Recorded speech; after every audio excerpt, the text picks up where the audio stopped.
우리에게 주시는 하나님의 말씀, 갈라디아서 3장 23절, 24절을 한 목소리로 읽겠습니다. 믿음이 오기 전에 우리는 율법 아래에 매인 바 되고 계시될 믿음의 때까지 갇혔느니라. 이같이 율법이 우리를 그리스도께로 인도하는 초등교사가 되어 우리로 하여금 믿음으로 말미암아 의롭다함을 얻게 하려 함이라. 아멘. 할렐루야. 하나님께서 자신을 모르는 사람들과 세우신 옛 언약, 오늘 9번째 시간을 맞이했습니다. 오늘은 예습을 안 하고 본론으로 바로 넘어가겠습니다. 우리가 중요한 것은 하나님의 말씀을 우리가 들으면서 어떤 사람으로 되어져 가는 거가 중요한 거예요. 여러분들은 하나님의 말씀을 들으면서 스펀지와 같습니까? 거울입니까?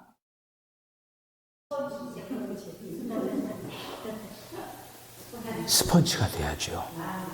쭉쭉 빨아들여야죠. 근데 어떤 사람은 반사시켜. 안 받아줘. 안 받아. 굉장히 큰 문제죠. 여러분 가만히 생각해 보셔요.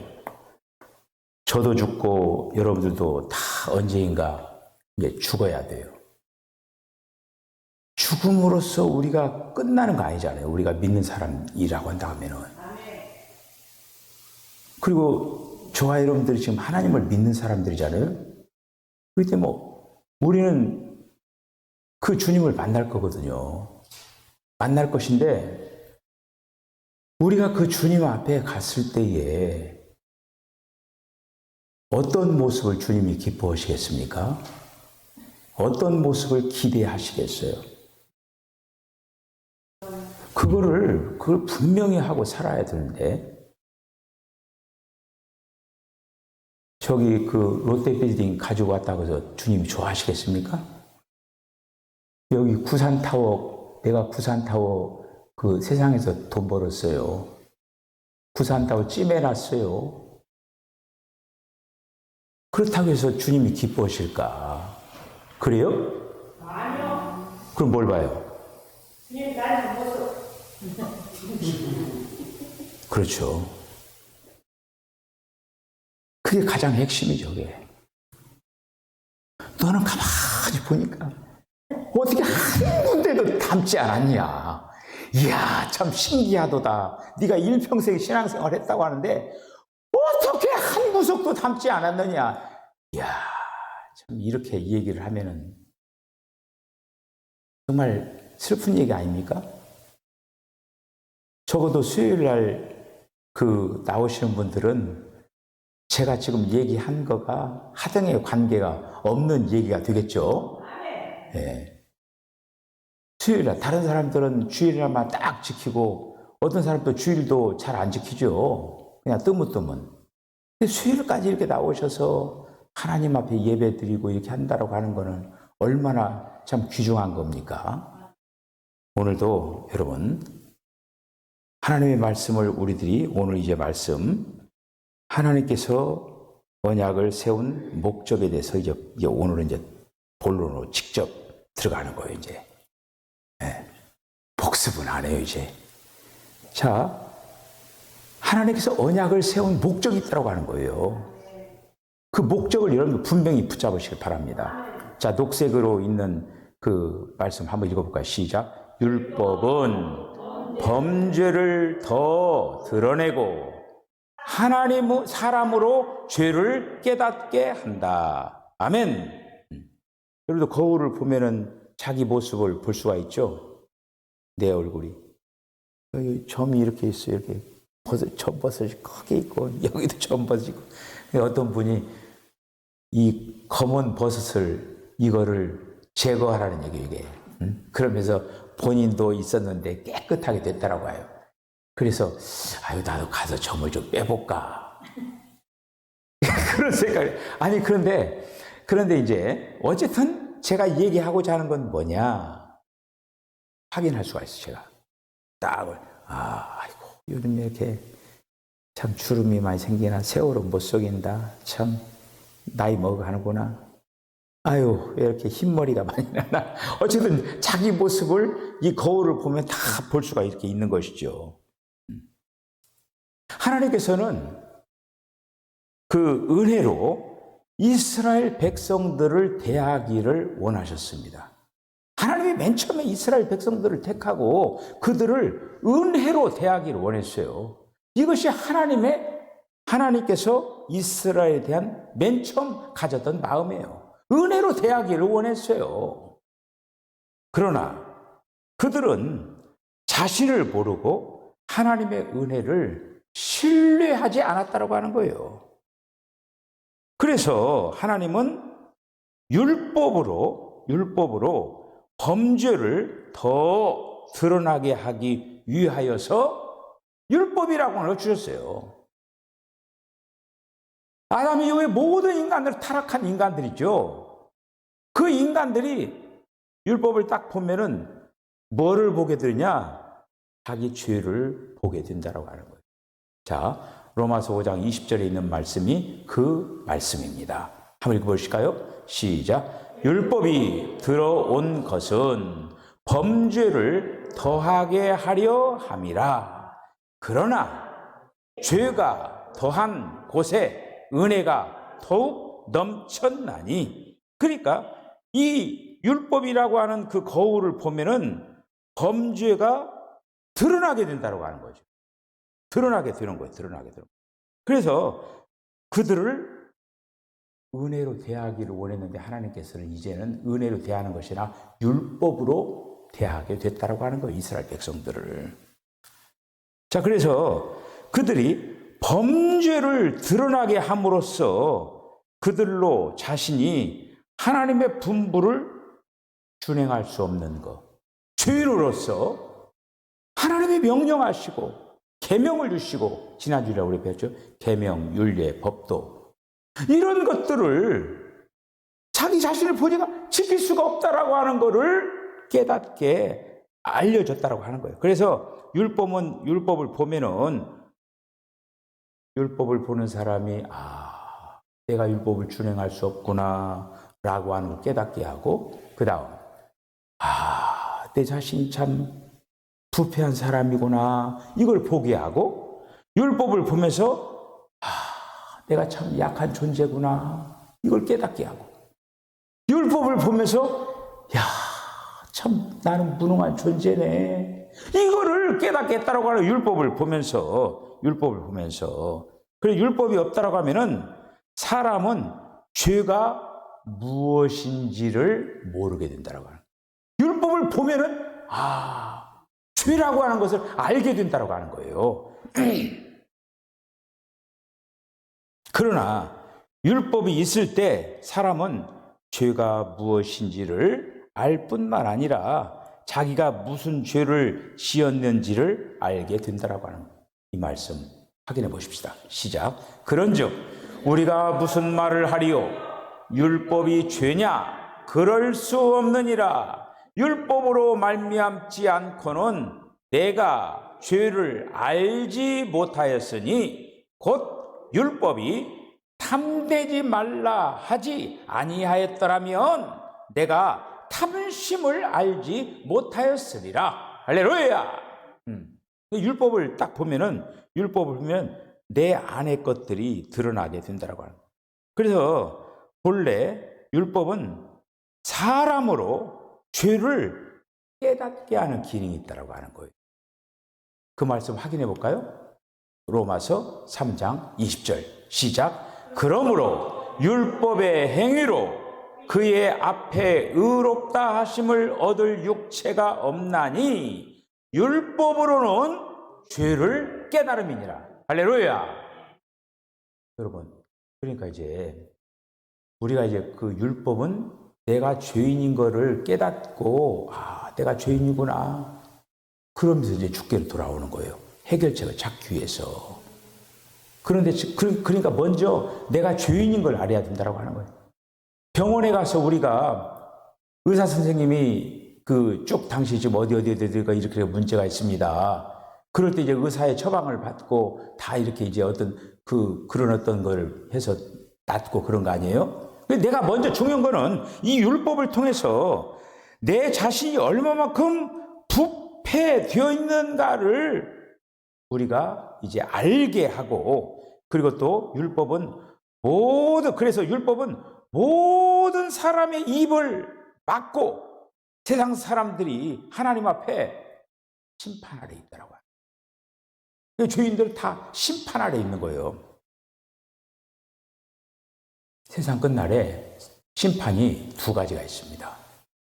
두 가지가 있는데, 하나는 믿는 자들의 심판이 있어요. 그리고 또 두 번째 심판은 믿지 않는 자들의 심판이 있어요. 믿는 자들은 그리스도의 심판대 앞에 서야 됩니다. 근데 거기는 그 심판대는 어떤 심판이냐? 어떤 심판이에요?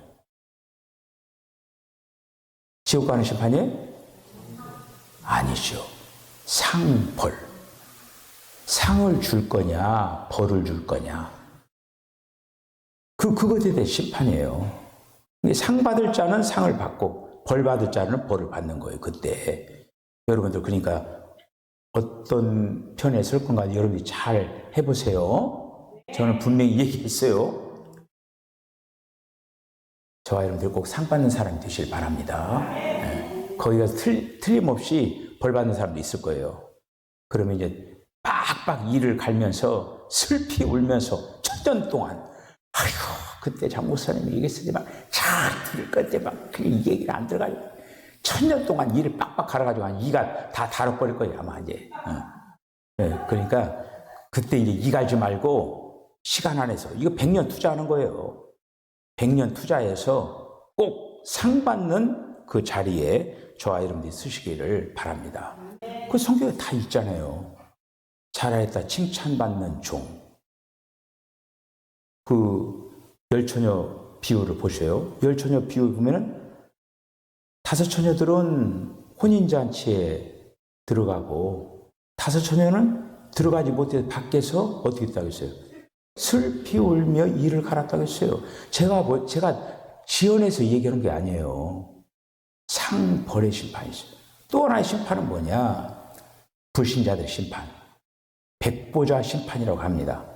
근데 거기는 예외예요. 내가 그렇게 해서요. 변명하고, 아이고, 그럴 수밖에 없어서 좀 봐주세요. 막 이렇게 아무리 이렇게 해도 땅, 불못. 아무리 얘기해도 땅, 불못. 그냥 던져버리는 거예요. 그게 바로 백보자의 심판이에요. 거기 예외가 없어요. 시간 안에서 여러분들이 부지런히 믿지 않는 사람한테 전해야 돼요. 자, 어쨌든 우리는 율법이라고 하는 그 거울을 통해서 우리 자신들의 어떤 그 죄를 깨닫고 다 볼 수가 있는 거예요.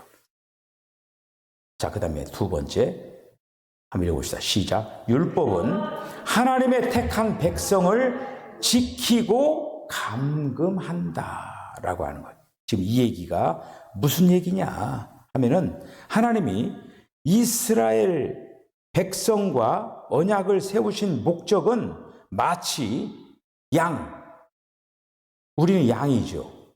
양이 어떤 건지 알죠? 양 보름 저 뒤에 한번 쳐다보세요. 고개를 돌려보세요. 저 뒤에 한번 쳐다보세요. 저 뒤에 양 있죠? 저 양이에요. 양이 지금 어디에 있어요? 다시 한번 보세요. 어디에 있어요? 물가에서 물 먹죠? 물가에서 물 먹고 쟤네들이 이제 풀도 뜯다가 물로 이렇게 이제 하는 거예요. 저 그림을 한번 잘 생각해 들어보세요. 자, 그래서 마치 양의 우리가 있어요. 우리는 뭐냐면 양을 잠시 보존하는 그런 어떤 장소지요. 우리가 양떼를 보호하는 것 같이 하나님이 택한 백성을 지키고 감금하기 위한 것이 바로 율법이라고 하는 거예요. 자, 요한복음 10장 1절 한번 읽어보세요. 시작. 내가 진실로 진실로 너희에게 이르노니 문을 통하여 양의 우리에 들어가지 아니하고 다른 데로 넘어가는 자는 철도요 강도요. 그러니까 양을 우리 안에 이렇게 넣으면은 그 우리가 양을 보호하는 거예요. 근데 그 우리가 뭐냐? 뭐예요? 율법이라고 하는 거예요. 그 율법이라고 하는 것이 잠시 양들을 보호하는 기능이 있다고 하는 거예요. 그 율법은 조금 전에 뭐예요? 죄를 깨닫게 하는 기능이 있고, 두 번째는 양들을 보호하는 어떤 기능이 있다고 하는 거예요. 이렇게. 그래서 그 목장에서 양들은 시간의 대부분을 어디에서 보낼까요? 양들이 대부분 어디에서 시간을 보내요? 우리에서 보내요? 초장에서 보내요? 초장에서 보내죠. 초장에서. 우리는 그 밤이 되어가지고 풀 못 뜯을 때나 살짝 들어오는 거죠. 그리고 또 겨울이 되면 살짝 들어왔다가 봄이 오면 나가죠. 그러니까 우리는 잠시 잠깐 들어왔다 초장이 펼쳐지면 나가는 거예요. 아니 푸른 초장이 쫙 펼쳐져 있고 그다음 물을 마실 수가 있는데 우리의 계속 갇혀 있으면은 그 바보죠. 요즘 우리가 사도행전 하면서 그 얘기예요. 지금 우리에서 나와라 이렇게 예수님이 해가지고 나와가지고 풀을 뜯어라 해도 계속 우리에서 안 나오겠다라는 얘기예요. 요즘 사도행전 하는 거가 바로 그거예요. 그래서 목장에서 양들은 시간의 대부분을 우리 속에 머물지 않고 초장에 있다라고 하는 거예요. 양의 우리는 일시적인 장소다. 율법이라고 하는 것도 일시적으로 주어진 거라고 하는 거예요. 이해가 가시죠? 일시적으로 주어진 거예요. 일시적으로. 그러니까 초장이야말로 그들이 오랫동안 머물러 있는 곳이, 양들이 오랫동안 머물러 있는 곳이 바로 초장이에요. 율법은 잠깐 머물러 있는 것이에요. 그래서 양들이 이제 늦은 밤이나 그리고 또 푸른 풀밭이 없는 겨울철이라든지 이런 때 우리 속에서 있으면서 거기에서 보호를 받으면서 거기서 있는 거예요. 이렇게. 그 양들이 마찬가지로 그러니까 그 잠시 잠깐 보호를 받는데 우리가 그걸 이름하여서 뭐라고 하냐면은 그리스도가 오기 전에 율법으로 잠시 잠깐 그들을 지금 보호하는 기능을 하고 있다고 하는 거예요. 그러니까 주님이 그리스도께서 아직 오시기 전에는 하나님의 택한 백성들이 그리스도가 올 때까지 보호받기 위해서 일시적으로 율법에 지키는 기능과 율법이 그들을 보호하고 어떻게 보면 잠금장치처럼 그들을 그 보호 아래 두었다라고 하는. 자, 말씀으로 확인해 보십시다. 갈라디아서 3장 23절 시작. 믿음이 오기 전에 우리는 율법 아래 매인 바 되고 계시될 믿음의 때까지 갇혔느니라.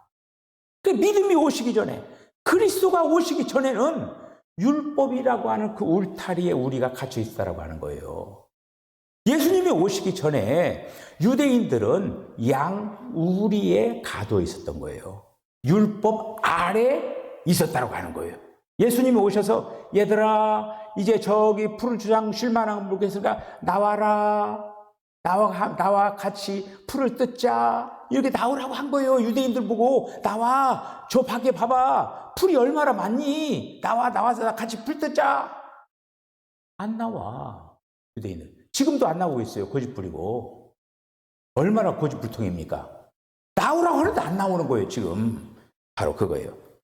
자, 그 다음에 율법은 자, 시작. 율법은 하나님의 택한 백성을 그리스도께로 인도하는 몽학 선생이다 라고 하는 거예요. 율법이 하나님의 택한 백성을 그리스도께. 그리고 율법이라고 하는 것이 그리스도께로 그들을 인도하는 몽학 선생과 같다라고 하는 거예요. 율법이라고 하는 것이 이스라엘 백성을 그리스도에게로 인도하는 몽학 선생이다. 말씀이 있겠죠. 갈라디아서 3장 24절 한번 읽어보죠. 시작. 이같이 율법이 우리를 그리스도께로 인도하는 초등교사가 되어 우리로 하여금 믿음으로 말미암아 의롭다함을 얻게 하려 함이라. 할렐루야. 그러니까 여기 이제 봉학 선생을 초등교사라고 번역을 다시 바꿔놨죠. 이렇게 선생은 이렇게 인도했다고 하는 그 인도하는 거, 야 이제 선생을 이렇게 이제 양우리에서 그리스도께로 이렇게 인도하는 것이 바로 율법의 기능이라고 하는 거예요. 이렇게. 그래서 과거에 이 몽학 선생이라고 하는 것은 뭐냐면은 그 나이 어린 아이들을 가정교사들이 있죠. 그리고 또 옛날에는 특히 이제 왕의 왕자들을 이렇게 이제 교육하는 선생님들 있잖아요. 그런 거라든지 또 이제 양반집에 또 그 아이들을 가르치는 그 훈장 그런 게 있죠. 바로 그런 거와 같다라고 하는 거예요, 이거가. 어린 아이들을 돌보고 그를 한마디로 이렇게 가르치는 그런 어떤 기능을 하는 그런 어떤 사람이었다라고 하는 거예요. 마찬가지로 율법이라고 하는 것도 그리스도가 오시기 전에 하나님의 택한 백성들을 보호하고 그리스도가 오신 후에 그들을 그분 안으로 이렇게 인도하는 그런 어떤 기능을 하는 것이 뭐냐? 율법이라고 하는 거예요. 그걸 얘기하고 있는 거예요. 그래서 하나님이 율법을 이렇게 반포하는 목적은 이스라엘 백성들의 범죄를 더 드러나가 죄를 깨닫게 하고 그리스도에게로 인도하게 하기 위하여서 그들을 지키고 보호하는 어떤 그 기능을 했다라고 하는 거예요. 이렇게. 그래서 이스라엘 사람이 죄를 범했다라고 하면은 그는 반드시 율법에 의하여서 정죄를 받고 죽임을 당하게 되는. 그래서 이제 율법은 굉장히 엄중하잖아요. 그렇게 엄중하게 하면서 이렇게 이제 되어진 것을 볼 수가 이렇게 있습니다. 율법은 바로 죄를 드러내게 하고, 그리고 또 그 죄로 인하여서 정죄하게 하고, 그러면서 결국에는 이제 그들이 구약에는 어떻게 되냐? 죄가 드러나고 정죄를 받게 되고, 그런 구약 시대는 어떻게 되냐면은 제사장에게로 가는 거예요. 그래서 제사장으로 하여금 가가지고 거기에서 제물을 드리고 속건제를 드리고 그러면서 죄 사함의 어떤 그 사함의 그런 은혜를 받게 되는 그런 구조가 바로 구약이었다라고 하는 거예요. 오늘날 이 시대 우리들은 어떻습니까? 우리가 죄를 짓고 우리가 죄인인 것을 알게 되면은 여러분들 어떻게 해결합니까? 그렇죠.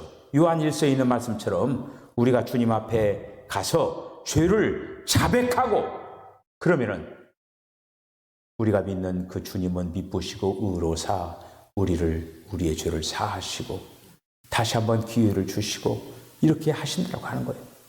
우리의 영원한 그 속죄의 기능을 하시는 그 주님 앞에 가서 이런 일들을 하게 된다고 하는 것이죠.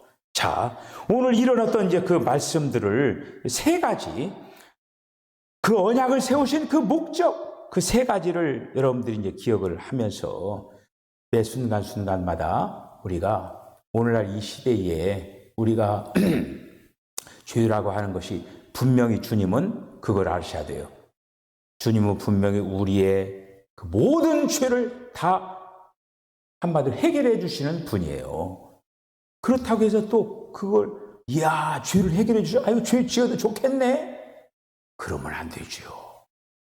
그 죄 때문에 주님이 십자가에 달려 죽으셨는데 우리가 그래서 알고 지은 죄, 모르고 지은 죄 그거를 다루는 형량이 달라요.